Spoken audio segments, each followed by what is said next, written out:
Bendiga a toda la radio, audiencia y televidencia del programa El Justo por la Fe Vivirá a través de esta emisora cristiana 103.6 FM Bellavista Estéreo, una inspiración de Dios.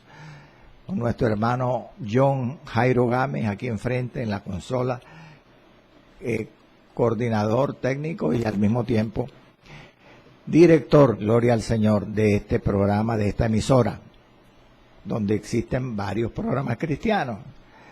Bueno, mis amados, le doy gracias a Dios por nuestro hermano John, por la familia de mi hermano John, por esta emisora, bendito sea el Señor.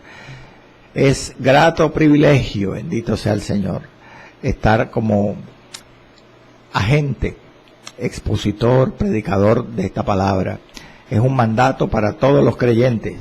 Id y predicad el evangelio a toda criatura. El que creyere y fuere bautizado será salvo, mas el que no creyere será condenado. Gloria al Señor. Un saludo especial a nuestro hermano pastor Jorge Arroyo. Aleluya, pastor de la iglesia Restauración de lo Alto, allá del concilio Soldado de Jesús, en el barrio La Esmeralda. Su esposa, nuestra amada hermana y pastora María Teresa Padilla. Un abrazo para ustedes, que los extrañamos mucho. Aleluya, en este programa que Dios también les ha dado a ellos, que volviendo a leer las Escrituras, bendito sea el Señor, un programa que llega al corazón de la gente y que, bendito sea el Señor, gusta, bendito Dios para siempre, a los hermanos en Cristo. Vamos a ir a la palabra, amados, en esta mañana. Sigamos con el estudio bíblico de nuestro tema, el concilio en Jerusalén, del libro de los Hechos de los Apóstoles. Como hubo un receso por allí, entonces siempre es bueno hacer como una sinopsis, como una recapitulación de lo último que vimos, y para empalmar con la quinta parte del programa, del tema, el concilio en Jerusalén, que nos corresponde hoy, la quinta parte. Vamos a leer en las Escrituras, abra su Biblia, gloria al Señor. Después procedo a orar. En el capítulo 15 voy a leer el verso 7 al 14, 8 versículos, 7 al 14, con la bendición del Padre, del Hijo y del Espíritu Santo de Dios. Amén. Dice la palabra que después de mucha discusión, Pedro se levantó y les dijo: varones hermanos, vosotros sabéis cómo ya hace algún tiempo que Dios escogió que los gentiles oyesen por mi boca la palabra del evangelio y creyesen. Y Dios, que conoce los corazones, les dio testimonio, dándoles el Espíritu Santo, lo mismo que a nosotros. Y ninguna diferencia hizo entre nosotros y ellos, purificando por la fe sus corazones. Ahora pues, ¿por qué tentáis a Dios?, pregunta Pedro, poniendo sobre la cerviz de los discípulos un yugo que ni nuestros padres ni nosotros hemos podido llevar. Dice el verso 11, antes creemos que por la gracia de Dios, por la gracia del Señor Jesús, seremos salvos de igual modo que ellos. Verso 12. Entonces toda la multitud cayó y oyeron a Bernabé y a Pablo, que contaban cuán grandes señales y maravillas había hecho Dios por medio de ellos entre los gentiles. Y cuando ellos callaron, Jacobo respondió diciendo: varones hermanos, oídme. Simón ha contado cómo Dios visitó por primera vez a los gentiles para tomar de ellos pueblo para su nombre. Dios bendiga su santa y bendita palabra, siempre viva y poderosa. Gloria al Señor. Aleluya. Oremos, amados. Amante y amado Dios, Señor, Dios Todopoderoso, Jehová de los ejércitos, gracias por Jesucristo, tu Hijo amado, por su muerte en cruz, en el Calvario, por la resurrección de los muertos y la ascensión a los cielos. Gracias, Señor, porque allí estás, Cristo bendito, a la diestra del Padre, orando en sacerdocio eterno por cada uno de los creyentes en esta tierra. Gracias porque tú vendrás por segunda vez y levantarás un pueblo antes y después juzgarás a las naciones. Reinarás sobre esta tierra, aleluya, y establecerás, Padre, el reino eterno en su momento. Gracias, Señor, por esa sangre preciosa de Cristo que nos limpia de todo pecado. Señor, te presento, Padre, este programa, El Justo por la Fe Vivirá. Imparte, Señor, sabiduría, disposición en los corazones de todo aquel que escucha este programa, y dame a mí, Señor, la sabiduría y la revelación de tu palabra para llegar a los corazones en Cristo Jesús. Amén y amén. Y a su nombre, gloria a Dios, gloria al Señor. El concilio en Jerusalén, quinta parte. Bueno, amados, el programa inmediatamente anterior, allí en ese programa, inicié la enseñanza de la intervención del apóstol Pedro, que va desde el versículo 7 al 11 en dicho concilio. Y pues logramos ver, recuerdo, los primeros 3 versículos, el 7, el 8 y el 9. Y allí recordemos, en el versículo 7, el apóstol Pedro menciona o recuerda a la audiencia el evangelio que Dios le llevó a predicar en Cesarea de Palestina a Cornelio y su casa. En el versículo siguiente, en el 8 y la parte inicial del 9, el apóstol recuerda, y ya eso lo estudiamos, lo que ocurrió allá en Cesarea cuando él fue a predicar el evangelio y por qué ocurrió lo que pasó. Él dice que Dios les dio el Espíritu Santo a los creyentes allá, a la familia de Cornelio y a Cornelio, y dice por qué se lo dio. Se lo dio porque Dios conocía el corazón de ellos, sabía que tenían fe verdadera para ser salvos. Después, en la segunda parte del versículo 9, dice la palabra que una vez les dio el Espíritu Santo,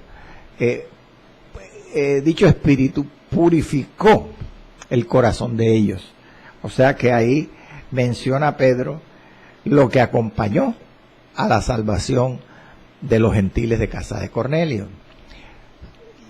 Además de la salvación, de la perdón de pecados y de la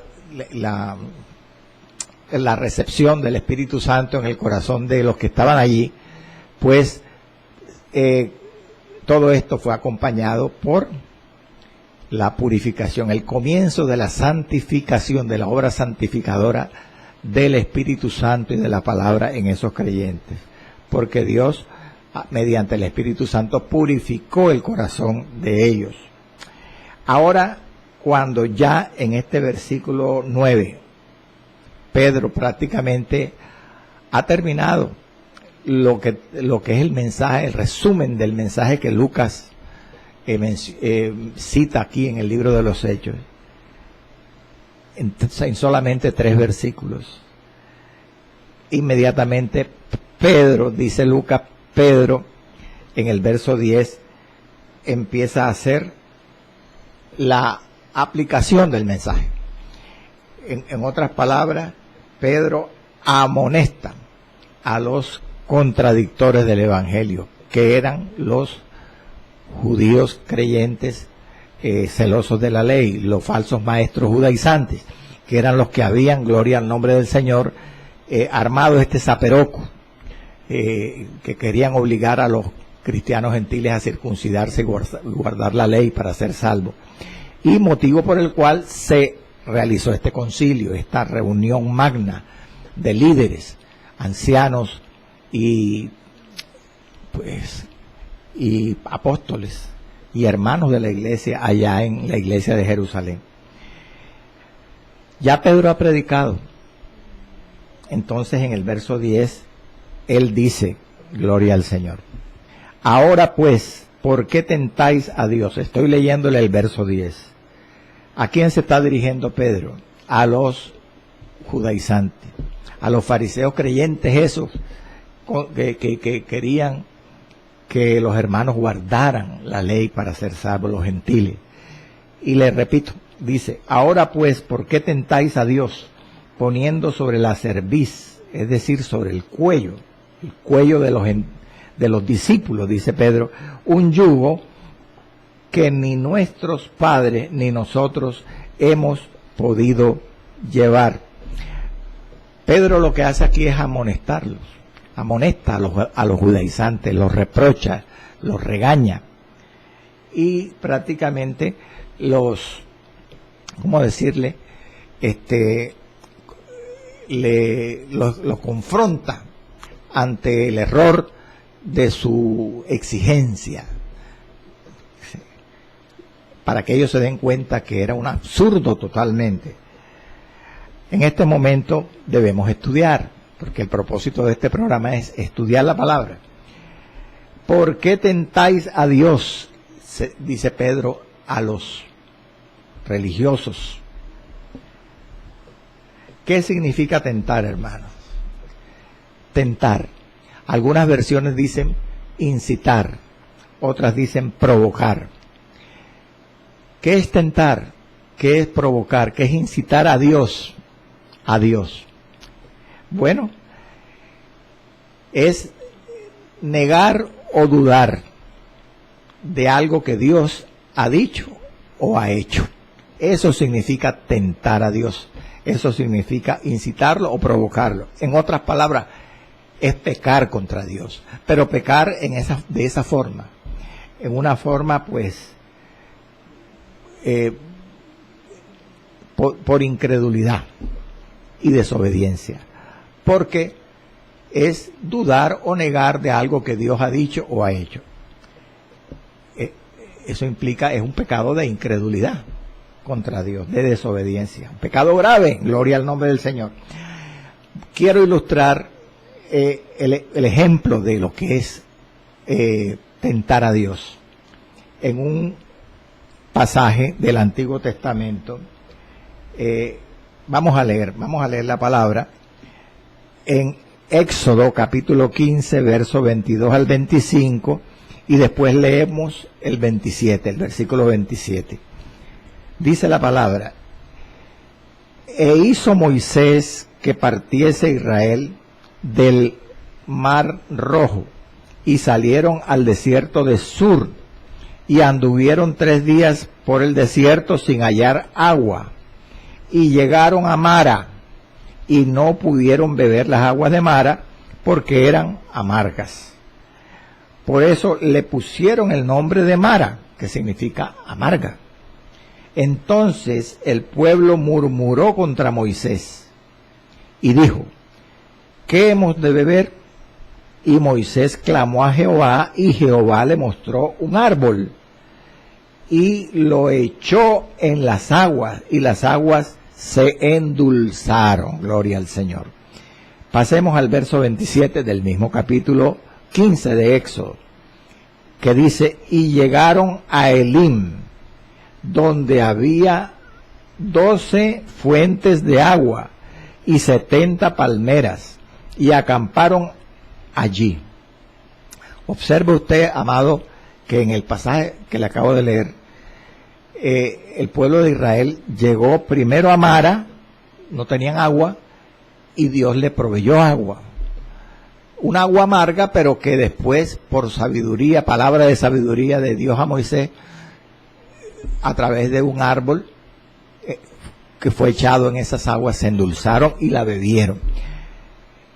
Y note usted que también dice el verso 17 que cuando llegaron a Elim, allí Dios los guió a otra fuente de agua, donde habían 12 fuentes y 70 palmeras. Es decir, les proveyó en Elim también agua.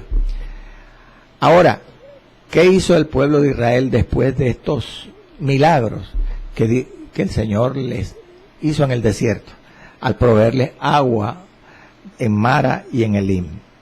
Vayamos al Éxodo capítulo 17, verso 1, y después leemos el verso 7 del mismo capítulo. Dice la palabra, toda la congregación de Israel partió del desierto de Sin y acamparon en Refidim, y no había agua para que el pueblo bebiese. No había agua para que el pueblo bebiese. ¿En dónde? En Refidim. Y dice el verso 7 del capítulo 17 de Éxodo, y llamó el nombre de aquel lugar Masa y Meriba, por la rencilla, es decir, la queja de Israel, y porque tentaron a Jehová, escuche, tentaron a Jehová, diciendo, ¿está pues Jehová entre nosotros o no? Observe usted, amado, ¿qué es tentar a Dios? Ese es un ejemplo. Éxodo 15 dice que el pueblo llegó a Mara y a Elim, y allí Dios hizo sendos milagros al proveerles agua. Pero después, no mucho tiempo después, llegan a Refidim, y el pueblo como que se les olvidó. De todas maneras, o más bien dudó o negó lo que Dios ya les había hecho un par de veces. Y dicen, ¿está Jehová entre nosotros o no? Eso es tentar a Dios, hermano. Es un pecado grave. Es dudar o negar de algo que Dios ha dicho o ha hecho. Es un pecado de desobediencia e incredulidad.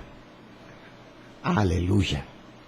Entonces, de manera similar, ahora que entendemos mejor, ¿verdad?, qué es tentar a Dios, de manera semejante, dice Pedro aquí en el Concilio de Jerusalén, en el versículo 10, ¿por qué tentáis a Dios?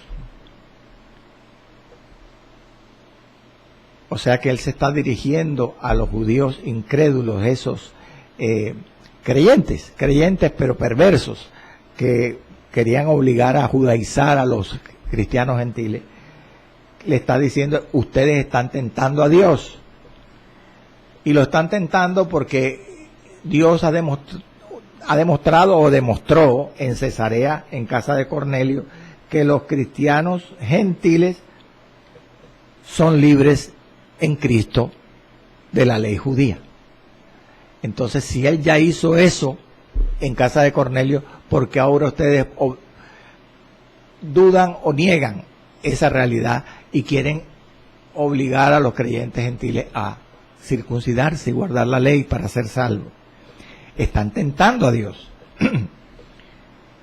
En realidad, lo que Pedro le está diciendo, en otras palabras, a los judaizantes aquí en el concilio, es que ellos no le podían decir a Dios lo que Dios tenía que hacer. Era una rebeldía grande de ellos. Aleluya.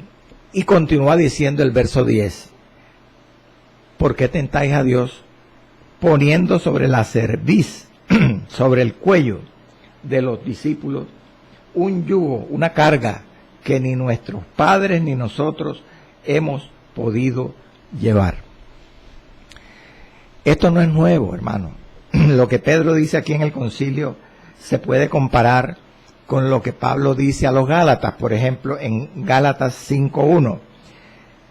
Estad pues firmes en la libertad con que Cristo nos hizo libres, y no estéis, otra vez sujetos al yugo de esclavitud. Es la misma idea que Pedro dice, con otras palabras, en el concilio, lo que Pablo dice aquí a los Gálatas. O también lo que Jesús mismo dijo de los escribas y fariseos allá en los evangelios.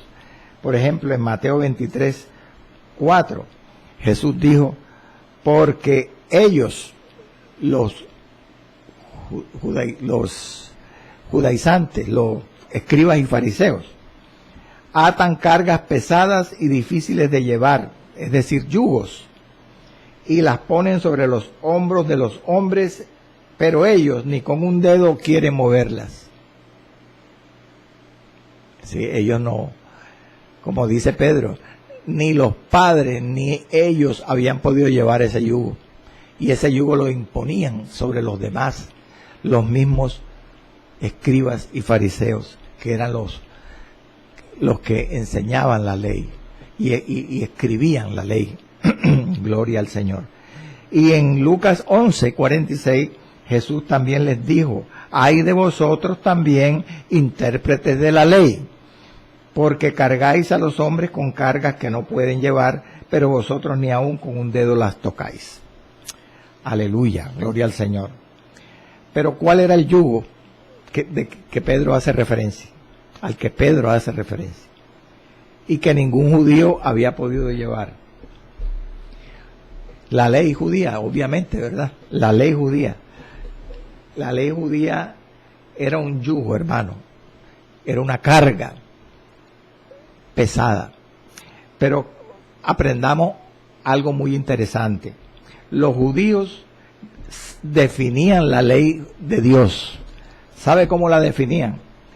Como un yugo o una carga que todo judío o prosélito tenía que llevar, óigase bien, voluntaria y gozosamente. Así definían los mismos judíos su ley, la ley judía, como un yugo que cualquier creyente en la religión de ellos debía llevar, pero voluntaria y gozosamente.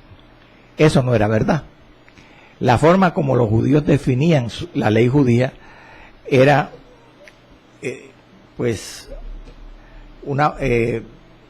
la definían como un sofisma, como algo que no podía llegarse a cumplir o a demostrar. Que un creyente, un judío o un prosélito pudiera guardar la ley voluntariamente, sí, pero gozosamente eso no era verdad. ¿Por qué? Porque Pedro lo dice aquí en el Concilio de Jerusalén, que la ley de Moisés era un yugo que ni nuestros padres ni nosotros hemos podido llevar, es decir, obedecer. O sea, dicho de otra manera, lo que Pedro dice es que la ley judía no era un yugo que se podía llevar gozosamente, todo lo contrario, era una carga difícil de llevar y que les molestaba y les agobiaba. ¿Por qué? ¿Cuál era la razón? La razón está en Gálatas 3:10. Voy a leer Gálatas 3:10. Palabras de Pablo a la iglesia en Galacia. Porque todos los que dependen de la ley, de las obras de la ley, están bajo maldición. Pues escrito está, maldito todo aquel que no permaneciere, aleluya, en todas las cosas escritas en el libro de la ley para hacerla.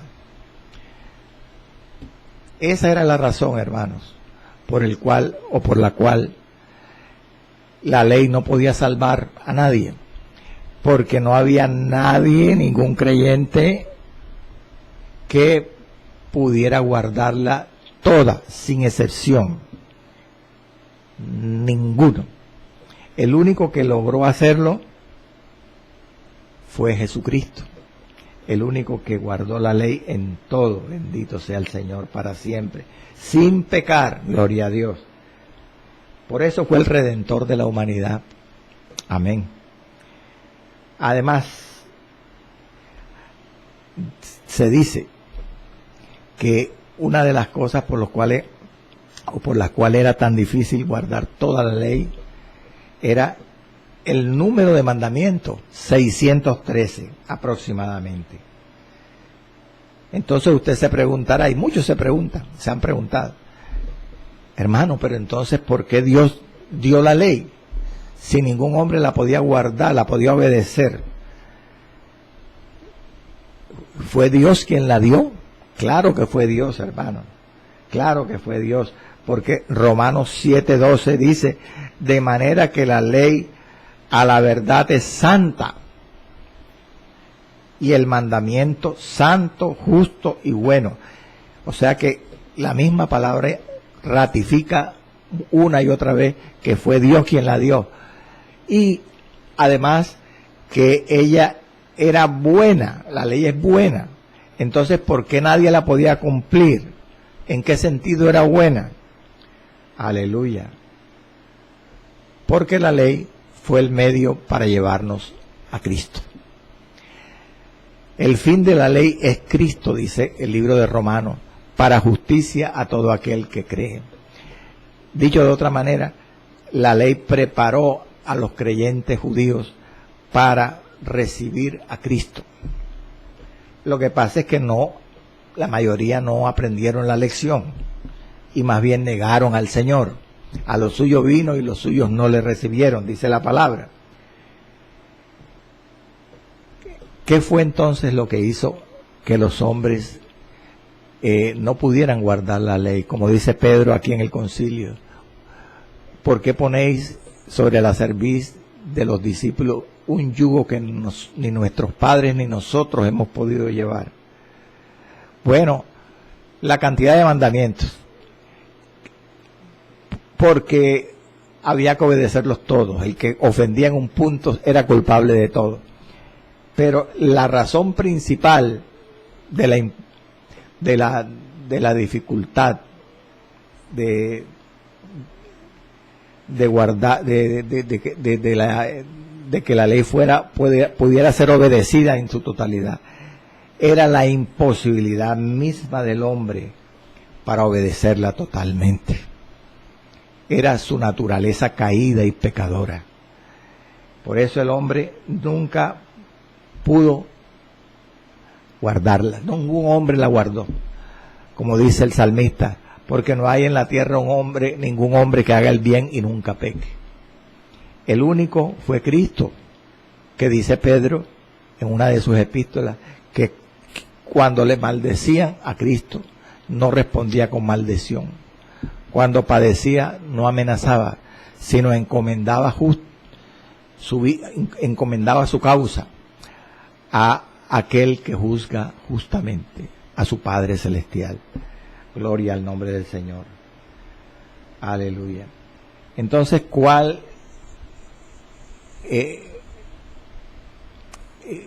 ¿cómo decirle?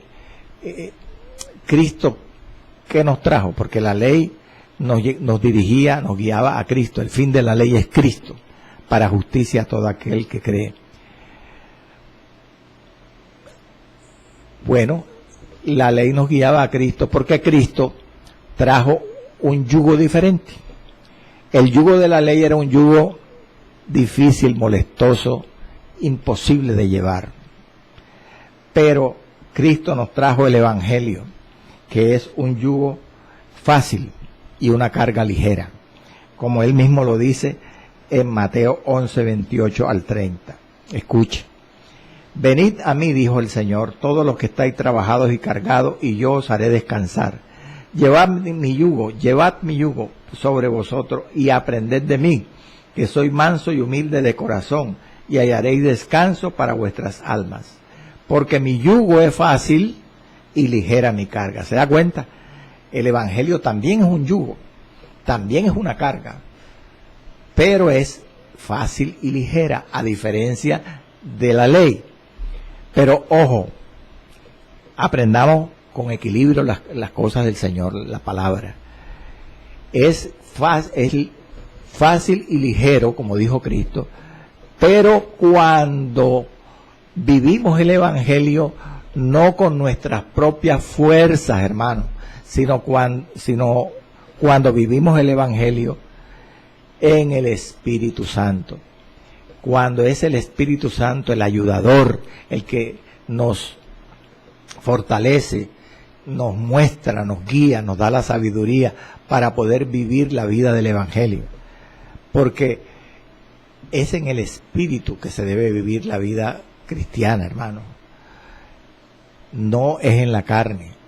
En la carne el Evangelio es difícil, muy difícil. Para que se cumplan las palabras de Cristo, que el yugo del Evangelio es fácil y ligero, hay que, repito una vez más, hermano, para que usted entienda, vivir la vida cristiana con el ayudador, con el Espíritu Santo, en el Espíritu. Gloria al Señor. En este momento, Pedro va a mencionar algo más, y con eso va a terminar el mensaje propiamente, el verso 11. Allí en el verso 11, Pedro dice: antes creemos que por la gracia del Señor Jesús seremos salvos de igual modo que ellos. Aquí Pedro exhorta a todos los oyentes en el concilio de Jerusalén, y en especial a los mismos judaizantes que acaba de amonestar, que reprochar. Ahora los exhorta, los anima, porque Dios no quiere que nadie se pierda, sino que aún los pecadores, en este caso los judaizantes que estaban allí, procedan al arrepentimiento.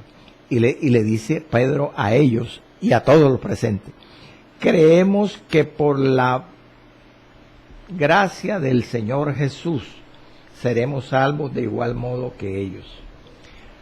Quiero explicar que a través de la muerte de cruz, aleluya, la bendita redención de Cristo, el Señor cumplió, aleluya, la demanda de la ley. ¿Cuál era la demanda de la ley, amados? Hebreos 9:22 dice: y casi todo es purificado según la ley con sangre, y sin derramamiento de sangre no se hace remisión. El Redentor de la humanidad, o sea, la paga del pecado es muerte. Entonces, el pecador estaba obligado a morir por el pecado.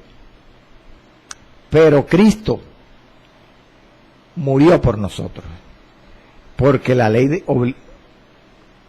obligaba que para purificar el pecado había que derramar la sangre. Y Cristo derramó su propia sangre en el madero del Calvario, por ti y por mí. Entonces, Él pagó ese precio, cumplió la demanda de la ley, que si usted o yo, sin conocer a Cristo, su perdón, el Evangelio, hubiéramos muerto, iríamos a una condenación eterna. Pero Cristo no, porque Cristo murió, pero Él resucitó por el poder del Espíritu Santo y pudo presentarse ante el Padre en el trono, en la majestad, con la sangre a su diestra, para ser el intercesor, el mediador por nosotros. Usted no hubiera podido resucitar, yo tampoco, si hubiéramos muerto. Pero Cristo pagó el pecado de nosotros, pero no era el pecado de Él, era el pecado nuestro. Gloria al nombre del Señor para siempre. Por tanto, Cristo libró del castigo al creyente por violar la ley. Gloria al Señor. Nos libró del castigo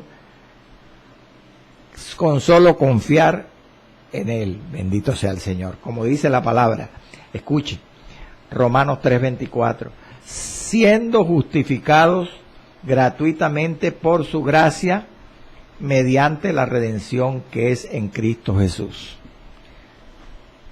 Es un regalo. La salvación es un regalo, amado, para ti. Solamente tienes que creer de corazón, de verdad, y la gracia de Dios te alcanzará. Entonces la sangre de Cristo te limpiará de pecado y Dios no te hará culpable de más pecados porque los habrá limpiado. Aleluya, gloria al Señor. Es a través de la gracia, hermano, por la fe. ¿Y quiénes son los beneficiarios? ¿Judíos o gentiles? No hay diferencia. Judíos o gentiles. Pedro dice aquí que por la gracia del Señor Jesús, verso 11, seremos salvos de igual modo que ellos. ¿Quiénes? Los judíos de igual modo que los gentiles de Cesarea cuando Cornelio les predicó. Dios no hace acepción de personas, hermano. No hay un modo de salvación para el judío y otro para el gentil. No. Recuerde lo que dice Gálatas 5:6. Porque en Cristo Jesús ni la circuncisión vale algo, ni la incircuncisión, sino la fe que obra por el amor. El judío no puede decir, a mí me dieron, a mis padres y a mí Dios se nos reveló y nos dio los mandamientos y nos escogió como pueblo especial para Él en el Antiguo Testamento. No, eso no tiene nada que ver a la hora de la salvación. Si no acepta un judío a Cristo por la fe y recibe la gracia del Señor, no puede ser salvo. Así de sencillo, no puede ser salvo. Tiene que creer en el Evangelio de Cristo. Y ese era el problema de estos judaizantes, que habían armado el problema por el cual se desarrolló el concilio. Ellos creían el Evangelio, pero a su manera. Creían que tenían que guardar la ley los gentiles. Estaban equivocados. Ahora, hay algo muy interesante, hermano. Escuche. Pedro, aquí, cuando dice, ¿por qué tentáis a Dios? Poniendo sobre la cerviz de los discípulos un yugo que ni nosotros, ni nuestros padres, ni nosotros hemos podido llevar. Pedro no está insinuando aquí que se debe anular la ley, se debe abolir la ley, en ninguna manera, de ninguna manera. La ley no está abolida totalmente. Lo que ocurre en la presente dispensación de la gracia del Evangelio es que la ley, bendito sea el nombre del Señor, tiene un significado diferente. Escuche esto. Tiene un significado diferente hoy la ley a como era en el Antiguo Testamento. Lo que Pedro dice aquí, o quiere decir, es que no debe hacerse del cumplimiento de la ley un requisito obligatorio para ser salvo. Eso es lo que Pedro está diciendo.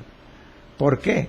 Porque en esta dispensación de la gracia del Evangelio, la ley ritual o ceremonial, aunque fue abolida, esa sí fue abolida totalmente, la ley ritual o ceremonial, que también es llamada la ley levítica o ley religiosa.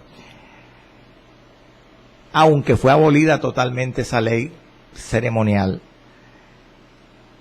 y la ley civil fue abolida en parte, la ley moral todavía está vigente.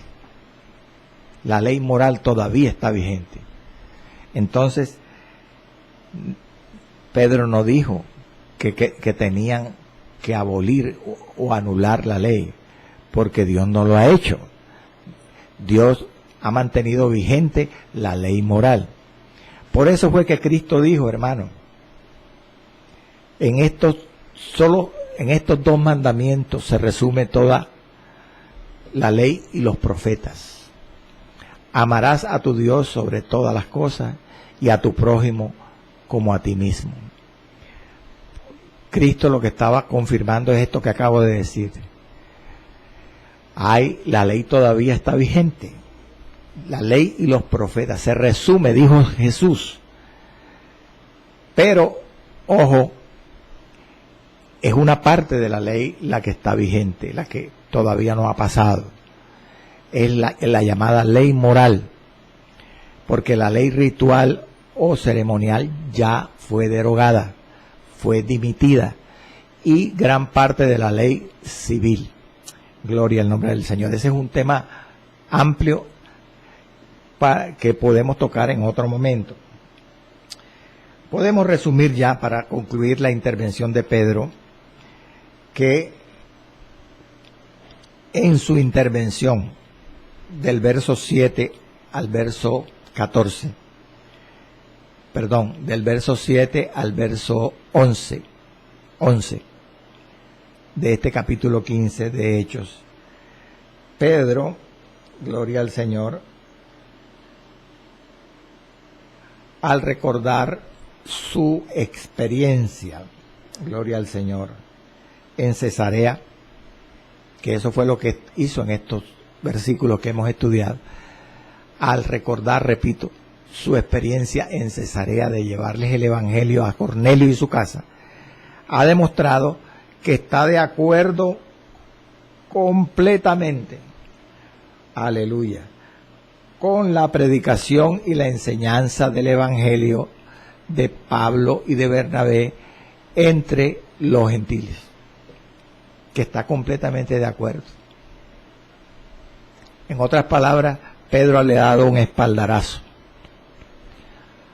a el Evangelio de Pablo a los gentiles. Gloria al nombre del Señor para siempre. En este momento viene la intervención de Pablo y de Bernabé. Pablo y Bernabé hablan, y lo único que Lucas dice que resumen de lo que dijeron Pablo y Bernabé en el concilio es un solo versículo, el versículo 12, y dice así: entonces toda la multitud cayó y oyeron a Bernabé y a Pablo, que contaban cuán grandes señales y maravillas había hecho Dios por medio de ellos entre los gentiles. Le he traído aquí como dice el verso 12 en otra versión bíblica, porque es interesante, nos enseña algo más. Ese versículo que le acabo de leer, según la Reina Valera 1960, otra versión dice así: toda la asamblea estaba en silencio escuchando a Bernabé y a Pablo mientras les contaban acerca de las señales y prodigios que Dios había hecho a través de ellos en medio de los gentiles. Lo primero que quiero es hacer notar que extraña ver el nombre de Bernabé mencionado antes que el de Pablo en este verso 12. Entonces toda la multitud cayó y oyeron a Bernabé y a Pablo. No menciona a Pablo de primero, sino a Bernabé. Eso extraña para el lector cuidadoso. Como también extraña en el verso 25. Si usted lee el verso 25 de este capítulo, también se menciona a los dos nombres de los apóstoles, y va Bernabé primero y Pablo después, en el verso 25. Y en el capítulo 14, en los versículos 12 y 14, también se menciona a Bernabé primero, cuando se menciona a Pablo. Estos son los 4 únicos sitios del libro de los Hechos en que sucede esto. Después que Pablo, desde que Pablo en el capítulo 13 empezó a ejercer su función como apóstol a los gentiles. ¿Pero por qué? ¿Por qué sucede esta inversión de los nombres de Bernabé primero y de Pablo después? Bueno, yo quiero explicar porque es importante, este es el momento oportuno, un estudio para aprender estas razones. Voy a explicar primero la razón por la cual en este capítulo 15, en los versículos que he leído, el 12, y en el 25, como le dije, se menciona a Bernabé primero. Y después explicaré la razón por la cual en el capítulo 14, que ya vimos en programas pasados, en el ministerio de Pablo en Listra, se menciona en el verso 12 y 14 también a Bernabé primero. Entonces veamos por qué se menciona primero a Bernabé en este capítulo del Concilio de Jerusalén. La razón es que Pablo, escucha hermano, es que Pablo era, ¿cómo decirle?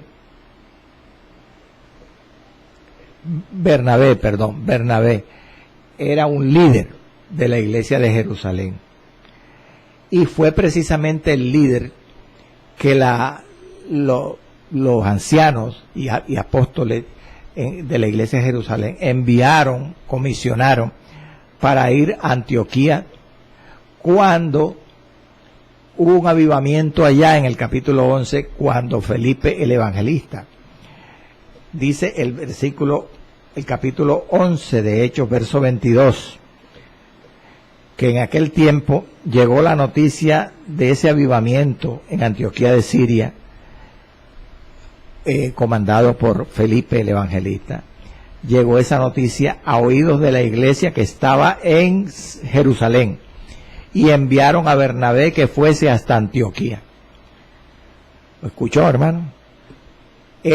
Bernabé fue el líder que envió la iglesia de Jerusalén a Antioquía. Por lo tanto,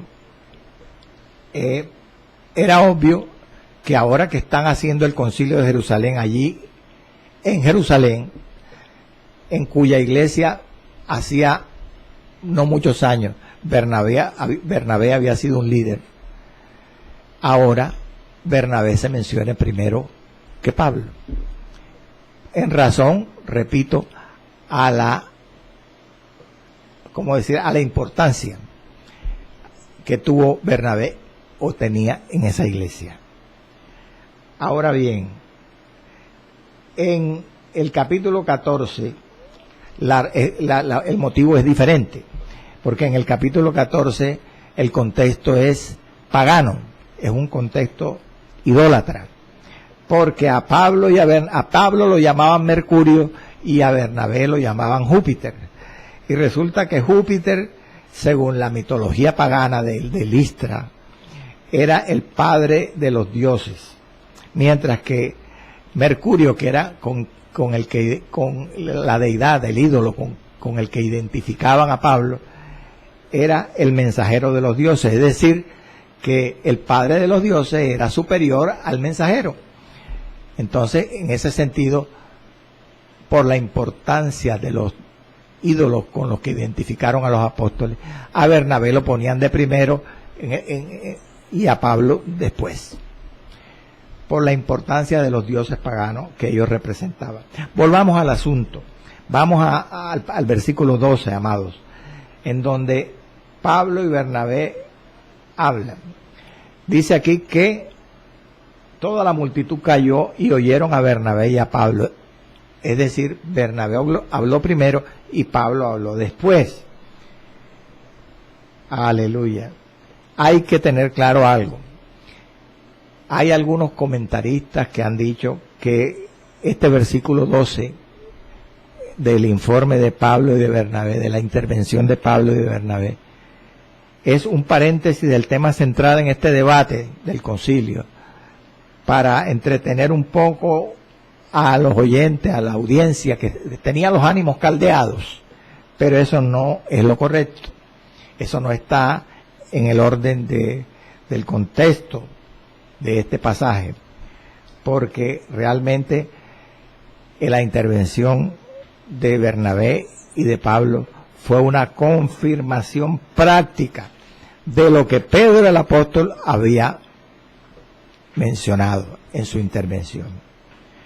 Tan es así, gloria al nombre del Señor, que Dios dice, Pablo y Bernabé, en este verso 12, había confirmado el mensaje de ellos entre los gentiles con señales y maravillas.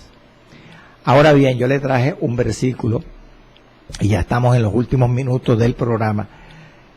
Le mencioné ya el versículo 12 en una versión bíblica diferente, que no es la Reina Valera, que dice, repito, toda la asamblea, la multitud, estaba en silencio escuchando a Bernabé y a Pablo, mientras les contaban acerca de las señales y prodigios que Dios había hecho a través de ellos entre los gentiles.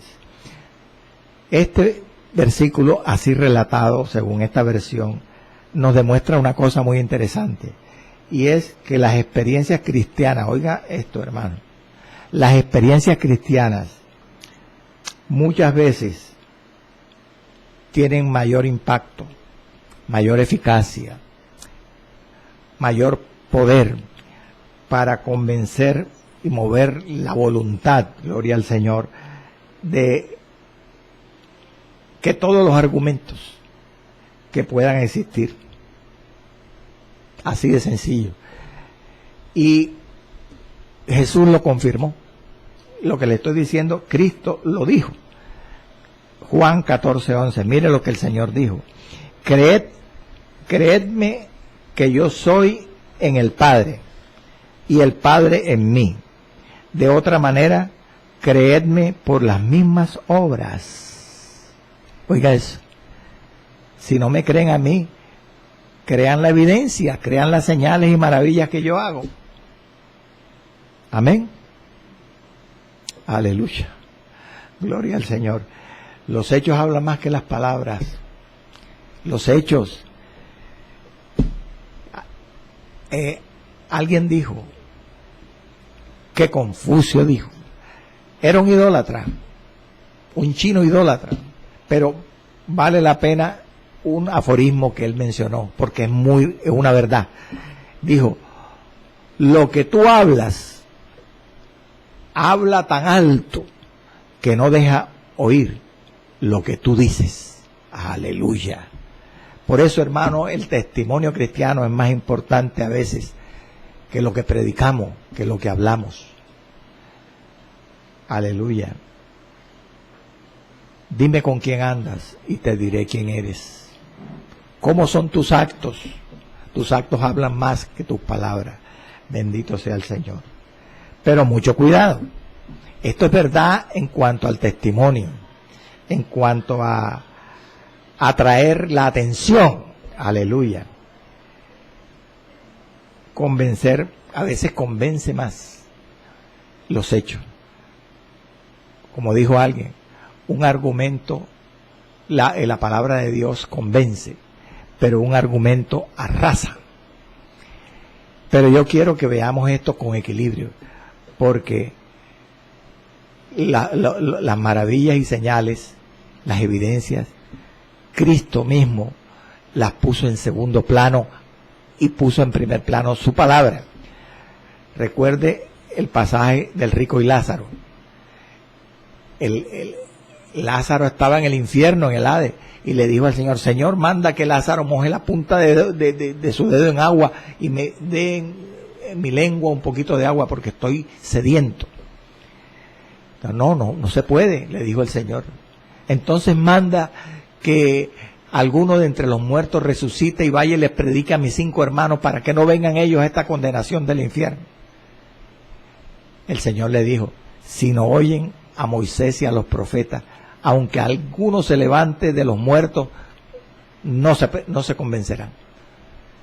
Entonces lo que Jesús dijo es que lo que verdaderamente tiene poder para salvar no es el testimonio, no es el milagro, es la palabra del Evangelio. Entonces, lo que hoy, en este momento le estoy diciendo del poder de la evidencia, de las señales, para atraer, para convencer, más que los argumentos, es en el sentido del interés humano. Llama la atención a la mente humana, pero el alma del hombre solamente la cambia Dios, la palabra de Dios. Amén.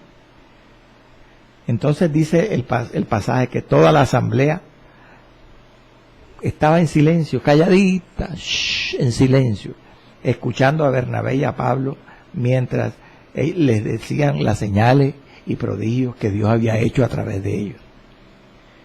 Mire que todo el mundo estaba callado, porque los que de verdad temen a Dios, hermanos, están dispuestos a prestar atención a quienes pueden decir lo que Dios ha hecho por su alma y por la de otras personas. Como dice la palabra, el que es de Dios, la palabra de Dios oye. Y no solamente oye la palabra de Dios, sino oye los hechos que Dios ha realizado. Y no se le olvide la forma como habla Pablo aquí. Pablo no dice que ellos contaban las grandes señales y maravillas que ellos habían hecho en el nombre de Jesús, que era una realidad.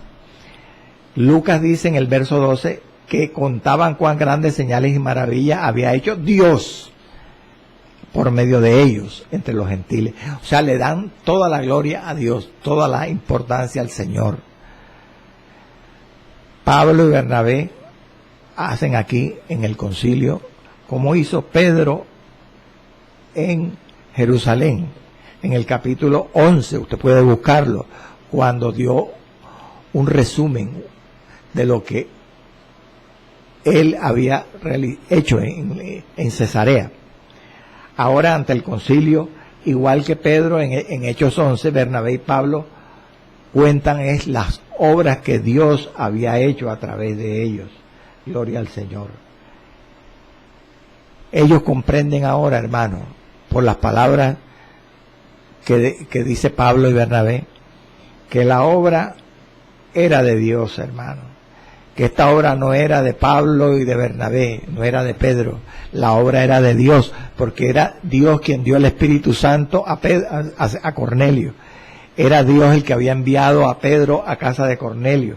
Era Dios el que había confirmado con señales y prodigios el evangelio que Pablo y Bernabé predicaron ante los gentiles. Aleluya.